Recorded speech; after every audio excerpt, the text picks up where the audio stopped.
Oi, attaining on the Hello, everyone.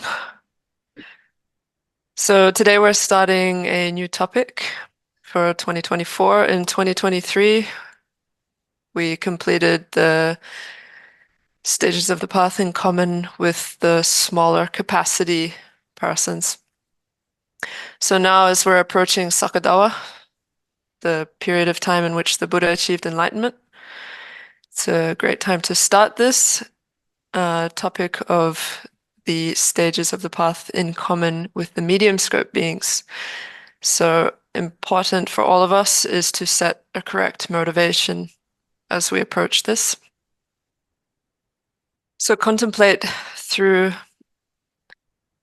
how we maintained correct ethical discipline in our last life, which led to our achieving of a precious human rebirth in this life. So actually, our previous lifetime was rather beneficial to us right now. If we did not practice correct ethical discipline in our previous lifetime, we would not be where we are right now. We would not have this precious human body. So it is in thanks to maintaining the different kinds of discipline that we don't suffer so much in this lifetime either. And then because we made correct aspirational prayers, that also benefited our current situation in this lifetime, where on top of having a precious human rebirth, we've come into contact with the Mahayana Dharma. We are actively listening to it in class. You are actively seeking out the Mahayana Dharma. And of course, it has led to your attainment of not only a human body, but one that is endowed with the 8 leisures and 10 opportunities, which you have studied before. So now, as we study the Lam Rim again, we should motivate ourselves in thinking that we do this in order to attain omniscience. We are studying these stages of the path of the Lam Rim in order to generate in our continuum these stages in common with the smaller and medium capacity beings. And then, of course, we generate the stages of the greater capacity beings. And then we are motivated to achieve Buddhahood and be able to benefit all sentient beings just like Buddha Shakyamuni has done. So set this motivation when listening to these teachings now. So in the stages of the path in common with the smaller capacity beings, we learned how we need to fear the 3 lower realms and think it would be terrible if we were to take rebirth as a hell being or a hungry ghost or an animal and wish to avoid that. And then we understood that through practicing the ethics of abandoning the 10 non-virtues, we are able to attain a higher state of one of the higher rebirths within samsara. But that is still not enough. It's not enough to be at a higher level in samsara because it's still in the nature of suffering. It is still samsara.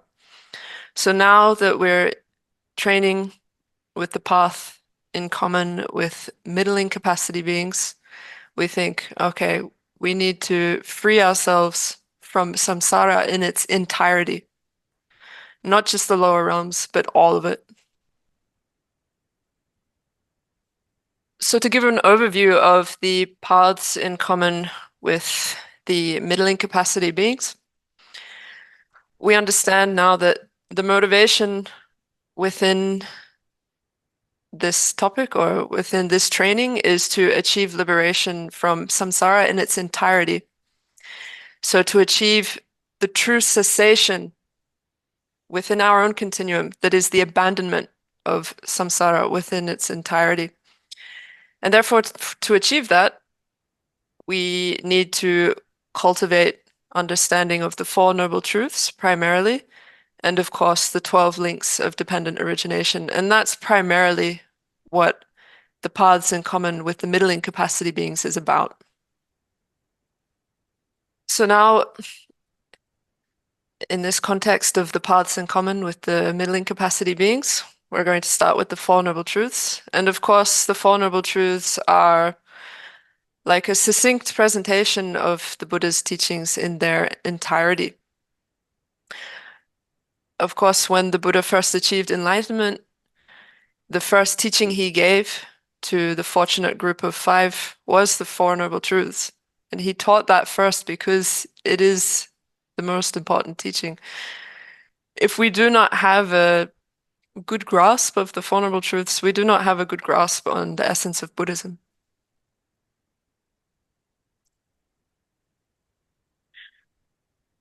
So on the 15th day of the month of Sakadawa, the Buddha achieved, or Gautama achieved enlightenment and became the Buddha. And first he remained without speaking, but then he wandered through Varanasi and he found his previous acquaintances, these five fortunate disciples, and he gave his first teaching to them. And his first teaching of the Four Noble Truths was that this is the truth of suffering.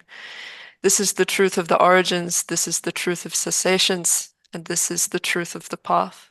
So he taught them the basis for the doctrine.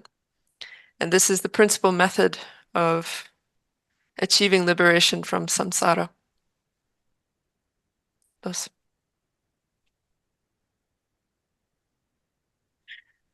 When the Buddha first achieved enlightenment and taught the first disciples, he didn't teach about emptiness, did he? He taught about the Four Noble Truths. And this is because he was primarily focused in his meditation on the Four Noble Truths. It was as if he was doing a retreat on that. And he came out of his retreat on the Four Noble Truths and taught that topic. He did not teach emptiness and he did not teach the tantras of Guya Samaja or Chakra Samvara or Vajra Bhairava, did he? His first teaching was on the Four Noble Truths. Because that is the principal fundamental way of helping sentient beings. So in Varanasi, the Four Noble Truths that he taught are considered, from our perspective, to be a slightly coarse presentation of the Four Noble Truths.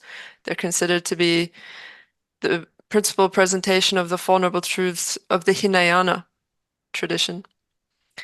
The Four Noble Truths that he taught in Rajgriha are considered to be a more profound, subtle version of the Four Noble Truths. Of course, when he taught the perfection of wisdom in 100,000 lines, and so on and so forth. And then, of course, during the third turning of the wheel, the Four Noble Truths that he taught were not more subtle than that. Actually, they were a slightly coarse version of the Four Noble Truths as well. So basically, wherever the Buddha went, he taught according to the needs and dispositions of his disciples in the audience before him. So in our tradition of Nalanda, the Four Noble Truths that we study are considered to be the most subtle version of those according to the Prasangika presentation of the Four Noble Truths.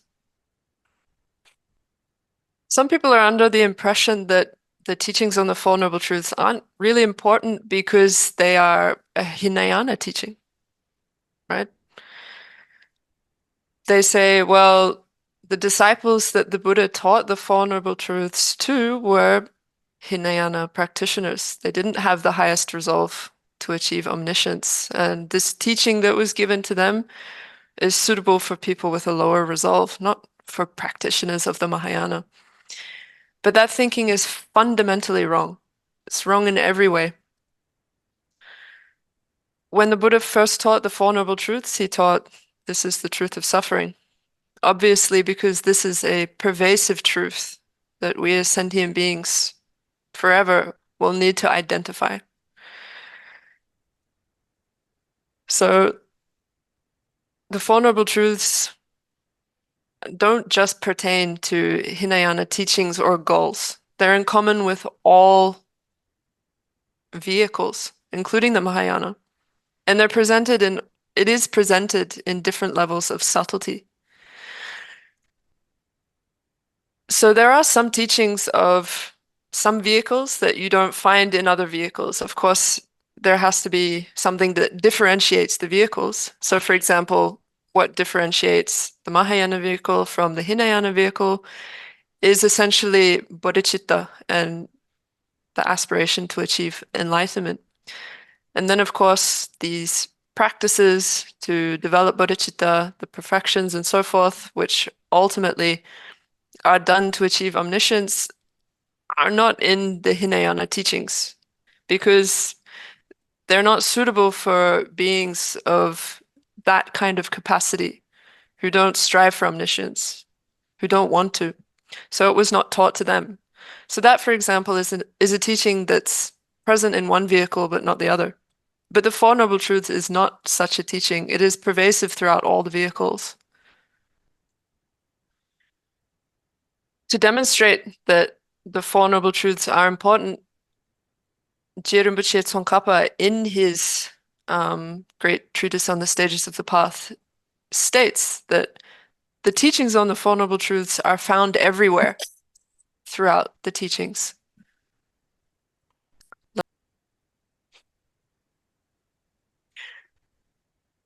When the Buddha taught the Four Noble Truths in Varanasi, he taught it in a certain order.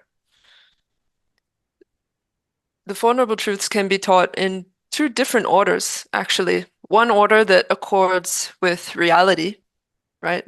The order in which they arise in reality.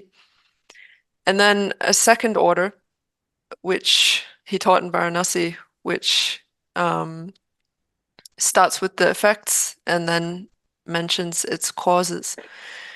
So the Buddha, when he taught the Four Noble Truths in Varanasi, taught that this is the truth of suffering, this is the truth of the origins.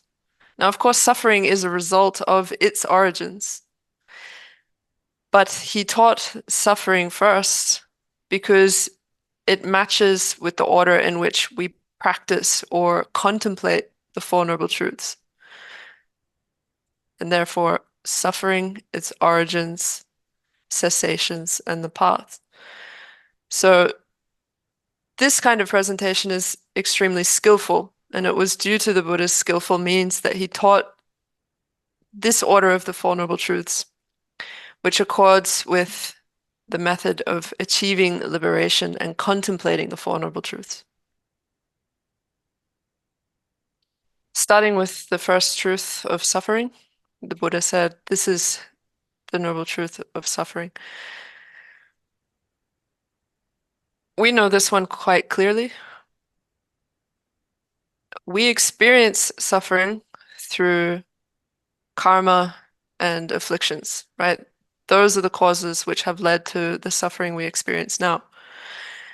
And being in samsara, we are constantly in the nature of suffering. Any happiness we experience is a contaminated happiness. So when we identify suffering, which we have been asked to do primarily, first and foremost, we have to think about it, we have to find it, and when we analyze it, we understand that we are only in a state of suffering. Any happiness we experience is incidental, it's just temporary. Ultimately, we're in a constant state of suffering. So we're going to read down from the root verses of Je Rinpoche's Songs of Experience. Of course, they're quite concise. When we study these topics in Tsongkhapa's great treatise of the stages of the path, there are hundreds of pages. And on this particular topic alone of the Four Noble Truths, there's probably about 30 pages. And then in the Essence of Refined Golds, you can see that it is also quite concise. There's only a couple pages on this section. So we'll nonetheless read down these brief verses related to Four Noble Truths to start with. last up. So if you skip to the end of the chapter in Essence of Refined Gold, you'll find the verses from Je. So at the bottom of page 19, for me at least, it says, if you do not contemplate the noble truth of suffering, the fallacy of samsara, the wish to be free from samsara will not arise. So essentially, Je Rinpoche is now presenting us with the Four Noble Truths in these verses. Right, so if you do not contemplate the first truth of suffering, which is a contemplation of the faults of samsara, the faults being its pervasive nature of suffering, then the wish to be free from samsara, which is the third noble truth, the true cessation, right? The wish to achieve that will not arise. So, considering the first noble truth, us within samsara, we are always constantly experiencing suffering, whether of body or mind. All day we experience it, but we try as hard as possible to ignore it, don't we? We don't confront it, we ignore it, and instead of thinking about it, we turn our mind towards pleasurable objects in samsara and attach to those. We pursue those instead. But that is, of course, a wrong approach, a wrong approach. Instead, we should actively consider the drawbacks of suffering and think that as long as I continue to take rebirth in samsara, I have to experience this nature of samsara, which is suffering. So, contemplating in this way, then the wish to be free from samsara will arise. So, contemplating the drawbacks of samsara, we wish to arrive at the state of liberation. And then reading to the next two lines, if you do not contemplate the source of suffering, the door to samsara, you will never discover the means of cutting the root of samsara. So now Je Rinpoche has indicated the truth of origins, which is karma and afflictions. So due to the power of karma and afflictions, we are reborn in this fire pit of samsara where we continue to experience suffering. So the means of cutting the root of samsara is to achieve true cessation, the third noble truth, by way of the fourth noble truth, which is the true path. So we need to see that it is possible to achieve a cessation, right? It is possible to generate within our own continuum a cessation of suffering. And this is achieved by generating the wisdom realizing selflessness and cultivating that, which is to cultivate the path. We achieve that cessation. If you do not contemplate the source of suffering, the door to samsara, you will never discover the means of cutting the root of samsara. So the cause of suffering is, as we stated, karma and its effects. And through these, we take rebirth in samsara. Again and again, we appropriate these aggregates that are contaminated, right? We continue to take up contaminated aggregates, which are the basis for this suffering. So contemplating in this way how the fundamental root of ignorance, the first of the 12 links, leads us to accumulate karma and then to take upon these aggregates. We see the cause and effect relationship. And then we understand what we have to cut. And the root being karma and afflictions. So primarily afflictions. So contemplating in this way, we start to acknowledge that our situation is as if we are in a burning house or a fire pit. There are many analogies that are given in the treatises, but if we contemplate samsara like burning lands all around us, we no longer wish to remain here. And then we start to contemplate, how do I cut what binds me to this situation? Right? So with this weariness, this despondency about this situation, we start to wish to cut out its root so we no longer have to remain here. And then we generate a wish to achieve the abandonment of karma and afflictions, which is true cessation, the third noble truth. So it's called the truth of suffering, but perhaps a better way, or it's called the noble truth of suffering, but maybe a better way to phrase it is true sufferings for nobles or for Aryas, Arya beings more specifically. So this is how the Tibetans actually understand the phrase noble truth of suffering. They actually understand it as a truth of suffering for Arya beings. And they say it's not a truth of suffering for sentient beings, is it? Because sentient beings, due to their own condition of being oppressed by karma and affliction, they don't see this nature of suffering. It is actually Arya beings who can clearly see this truth. So therefore, the first truth is called the truth of suffering for nobles. Suffering is not something that pertains to inanimate objects in the world around us, like grass or trees or plants. In Buddhism, we don't assert that they experience suffering. Suffering is experienced on the basis of aggregates such that we have. Suffering is actually by nature a consciousness. When you start to analyze suffering, you understand that it's a feeling, right? In the retinue of a consciousness.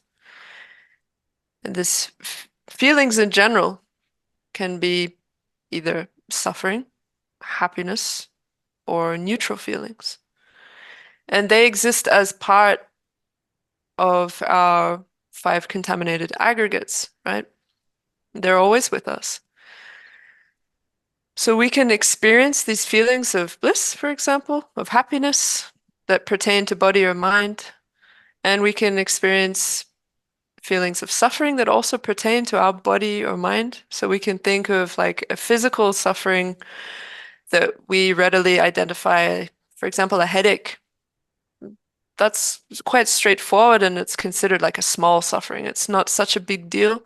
Normally, you can take some medicine and your headache will go away. But the suffering, as described in the First Noble Truth, is not like this kind of suffering. It's not like a headache. It's not something that you can cure by taking medicine. True sufferings, as described by the First Noble Truth, were not taught by the Buddha as something you can heal by taking some rest, right? The Buddha didn't say, you're all suffering, take some medicine and some rest, and that will be the end of it. Instead, the Buddha, best of doctors, taught that the way to eradicate this particular suffering is to tame our minds. We need to identify what it is we're talking about here when we talk about suffering. When we think of suffering, we're mostly thinking of coarse suffering, right? Our general unhappiness or not being in a good mood, right? We wake up in the morning happy, might be singing in the morning. Then after 1 or 2 hours, our demeanor starts to change. We get a bit sad, start to look down, our speech starts to change. So this sort of change in our behavior that reflects some level of suffering is a coarse suffering. It's not a subtle suffering. And likewise, headaches that we mentioned before. All of these are temporary. They get better after a matter of hours. And we also like to think, I'm well, right? When we think of wellness, we think of not being physically sick. We think, oh, I don't have any ailments. But actually, we have at all times the worst of ailments, which is which are attachment, anger, ignorance, right? Self-grasping. And primarily out of these, it is self-grasping and this attachment to ourselves that is the worst ailment. It's the cause of all our other suffering. So thinking in this way, oh, I always have these ailments. Do you think you can escape these? Do you think you can get out of samsara? So Geshe is acquainted with other Geshis who teach in the West, and they all say the same thing. When you first teach Westerners about Buddhism, Westerners respond by saying, "Oh my God, Buddhism is such a depressing religion. All they talk about is suffering. It just makes me sad. I thought it was supposed to be about being happy, but actually, this is just making me miserable." Uh, but of course, that's also a wrong way to think about it, but it's common among beginners to think this way. This is because normally what we associate with happiness is very superficial things that we strive to attain in our ordinary life, which is good clothes, wealth, and a good reputation. So if we have those, we think, I'm doing well for myself, right? All is good. But that's not the case, is it? So this is why the Buddha placed so much emphasis on identifying suffering. That's why he taught it first among the Four Noble Truths. Because if you want to achieve liberation, achieve omniscience, you need to very correctly identify what suffering actually is. And if you don't identify it, you won't know how to abandon it. You won't even know if it's possible to abandon. So, also on that note, if it could not be abandoned, there would be no need to teach it, right? So, by teaching suffering first, it's actually an indication to us that it can be abandoned. So, for example, when you go to a doctor, you first try to find out what the illness is and if you can cure it. And if the doctor says, yes, you can cure it, then of course the patient is delighted. And then you pursue your course of treatment. If suffering, as mentioned in the First Noble Truth, were to be incurable, for example, if it were like cancer, incurable cancer, there would be no need for the Buddha to even teach it, right? It would be like going to a doctor who says, you have cancer, there's nothing I can do.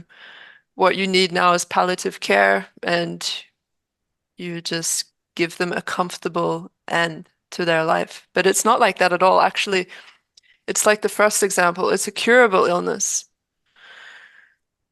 So that is why it is taught first, to inspire us to understand that we can get rid of it, right? There is hope. Suffering is primarily attachment, anger, and ignorance that are arisen through self-grasping. So, principally, among these, we are identifying attachment as a root of suffering. We are attached to the five pleasurable objects that we can experience: form, sound, taste, smells, and so forth. For example, if someone is really attached to taste, so that translates to food, they're probably often thinking about which restaurant next to go to and, always seeking out really tasty foods. And it is nice when you first go to the restaurant, you sit down, the meal tastes good, but then over time, once you get full, it doesn't taste as good anymore. And then maybe you eat too much, you get bloated, or you even get sick or whatever. And then you experience a course suffering due to actively pursuing your attachment. Then other people, for example, are really attached to working out, playing sport. And it's fun at first. You're playing sport, it's fun, but then you go home at night and your body aches, right? And that's ultimately due to our attachment, right? Some people, for example, go clubbing on the weekend, right? They're out all night at the clubs. They come home. The next day they're hungover, they're tired, they can't get much work done the next day. Yeah, that's due to attachment, right? We pursue our attachments and then we experience these coarse sufferings due to that. So these are drawbacks that we experience in our life from pursuing attachment. Lesson. Mm. So suffering is something we incite ourselves, right? The primary cause is ignorance, but suffering as a manifest experience day to day in our life is what we bring about when we think about things the wrong way. We we cause our own upset. We uh, have general paranoia, doubts, fears, right? So it all comes from our mind. And Geshe said, don't get mad when I say this, don't take it personally, but in society, uh, we suffer quite a lot due to our own self-image, right? Some people gain weight and then they get upset, they start to hate their own image of themselves, and also the opposite. Some people are too skinny and they start to get upset with their own bodies, and their own self-image causes them suffering. So that was attachment to self-image or our body, for example. Another example of suffering is suffering that comes due to attachment to wealth. This is, of course, prevalent throughout the world. First, you suffer from not having enough money. And then, unfortunately, in between, a lot of people think, how can I trick people to get money from them, right? What methods can I pursue to get rich? Which often is just the exploitation or tricking of others. And then when you finally get money, you suffer from having too much, thinking, I hope people don't steal it. I hope the government doesn't tax me too much.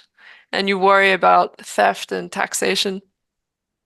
And these are obviously not subtle sufferings. These are something that most people experience, and we can identify this as suffering. That's all. Okay, so that's sorry, I guess I'll just finish this quickly. So these sufferings are mainly due to pursuing too many objectives in this life, right? If we have less objectives, we maintain important ones, but less minor objectives, we'll have less suffering. For example, people are always thinking, how can I upgrade this device? How can I get the next better car? How can I improve my wealth, improve my status? We're always creating these minor objectives for ourselves and getting busy running after these and not knowing contentment. It leads to so much suffering in society. There are many different presentations of suffering, and you've already had multiple presented to you. For example, in Nagarjuna's letter to a friend, he explains the 8 types of suffering to the king who was his student. Then you have a presentation of 6 types of sufferings or 3 types of sufferings. There are so many presentations. So even if you can't remember all these individual presentations of suffering, you can immediately relate back to your own life experience. You can think of when your mind is unhappy and you can contemplate what causes this, right? You go to work, you might suspect that your colleague doesn't like you, and you place all your blame on your colleagues for your unhappy experience at work, and you think, I'm going to leave work. This is quite a common experience, right? People quit their job to avoid their colleagues, but a lot of the time, not always, but a lot of the time, these situations are made up in our mind. So if we can Lots of. contemplate this a little Yeah. bit, it's good. Lesson. Mm, So in this context, mainly we're going to look at the presentation of the three sufferings. So the division of suffering into three is the suffering, the suffering of change, and all pervasive suffering. So, of course, there are feelings of suffering and so on and so forth. And here we're mainly going to look at these three. mhm. Starting with the suffering of suffering, it's not something that just pertains to human beings, right? Animals, dogs, cows, they all understand it as well. This is a coarse understanding of suffering that pertains to the level of understanding of even animals. For example, when they get hungry or thirsty, they identify that as a suffering. They understand it. That's Mm, So the suffering of suffering, sorry, is something that we all intuitively understand. So sickness, we understand to be suffering, hot and cold, just basic levels of suffering that we all intuitively know to be suffering. Then, for example, like if somebody calls you on the phone and tells you some bad news about people that you know, and then we experience this mental anguish, that is also the suffering of suffering, right? So, this is what we're talking about in the context of the suffering of suffering lesson. Then we have the suffering of change, which is much harder for us to identify as suffering. So, for example, we might experience a happy feeling for whatever reason. This is by nature actually suffering, but we almost always perceive it as pleasure, as a happiness. So contaminated feelings of happiness are what are known as the suffering of change. For example, if it's a really hot day and we've been outside, we experience the suffering of suffering, which is that of heat, right? We suffer from the heat. So we come inside into the air conditioning, and at first it's so comfortable. We're so delighted to come inside. And then if we stay too long in the air conditioning, of course, what happens? We get too cold or we get a stomach ache. So this first experience of happiness when we come in from outside, out of the heat, into the cool, fresh air, is an experience of happiness. But if it were true happiness, if it were really happiness, it would have to persist and continue on for as many hours as you stay in the air conditioning. But it doesn't. That happiness only lasts for a few minutes and then it changes back into suffering. So this is something we experience all the time, but the problem is we don't identify it correctly. We identify it as real happiness when we should actually be identifying it as the suffering of change because it mm, changes back into suffering always. Remember that very well, the suffering of change. It's important to understand how to identify it.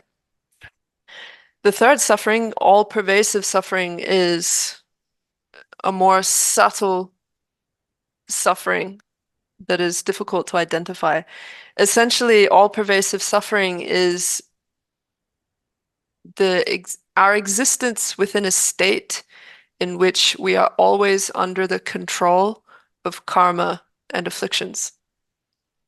So wherever you go in samsara, whether you go from a human rebirth to the God realm, or to the peak of samsara, you are always under the control of karma and afflictions. How do you know that? You know that because when you die in one of those states, you are going to have to take another rebirth due to karma and afflictions. So it's called all-pervasive because it pervades all of samsara. Wherever you go, it's with you. And that's why it's more subtle to identify that it is a suffering that you carry with you. And the only way to get rid of it is to cultivate the wisdom, realizing the lack of true existence. And having abandoned the apprehension of true existence, you achieve a liberation from that, the liberation that has abandoned apprehension of true existence. And then, of course, you can finally get rid of this third type of suffering. So the Buddha, the Blessed Buddha, first taught this is the truth of suffering. And here we have discussed that through these course examples primarily. That's all. Now, of course, we have to meditate on suffering. So the meditation on suffering is actually not a meditation on emptiness or bodhicitta. Some people also think if suffering is something I have to abandon, then why would I meditate on it? Why am I cultivating the object of abandonment? Geshe said, of course, that is not what is meant by meditating on suffering. When you meditate on suffering, you employ analytical meditation to contemplate how it arises. What is its cause? Then you think, okay, the cause of suffering is its origins. I understand its origins to be karma and afflictions. How do karma and afflictions come about? Well, they come about due to the apprehension of a self. So this type of analytical meditation is meditation on suffering. And also we need to have some courage, fortify ourselves a little bit. If suffering comes up for us, don't get sad about it. Face it with courage. Think, this is small, it's temporary, this too shall pass. If I hold on to this temporary suffering that I'm going through, how can I possibly think about and achieve liberation, right? Compared to me, other people experience much, much more suffering. So you need to calm yourself down in this way. Don't put your don't put your face in your hands and cry. That just adds to all this suffering. So we need to generate a little bit of courage when we do experience suffering. Thank you, Geshe, for your teaching. We understand that life is suffering, but it is very difficult to be reminded every time. Yeah, so how do we try to cultivate this? Whenever we feel very happy, then be reminded that, it shall pass. Mean you are too happy most of the time. Because if we quit, at the end of it, it's suffering, it feels very depressive. So how do we balance this two? Okay, so I'm going to repeat your question to see if I've understood it. You can tell me yes or no. So you understand life is suffering.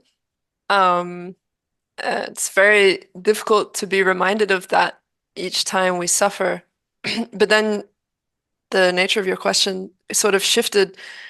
How do we sort of remind ourselves that when we're happy, that happiness will also pass? And then I think you said that if we think about happiness as suffering, that's a little bit depressing. So how do we balance that? I think my internet cut out a little bit in between, but is that essentially where your question is going? Yes.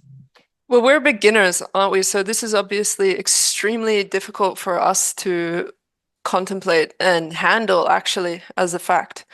So even the Buddha took 3 great eons of accumulating merit to come to all these conclusions and accomplish what he did, right? So going easy on ourselves as beginners, we can think about it in this way. It's all a matter of perspective, right? We're naturally going to experience joys in our life. We're going to experience periods of suffering in our life. And it's all about how we relate to them, how we think about them.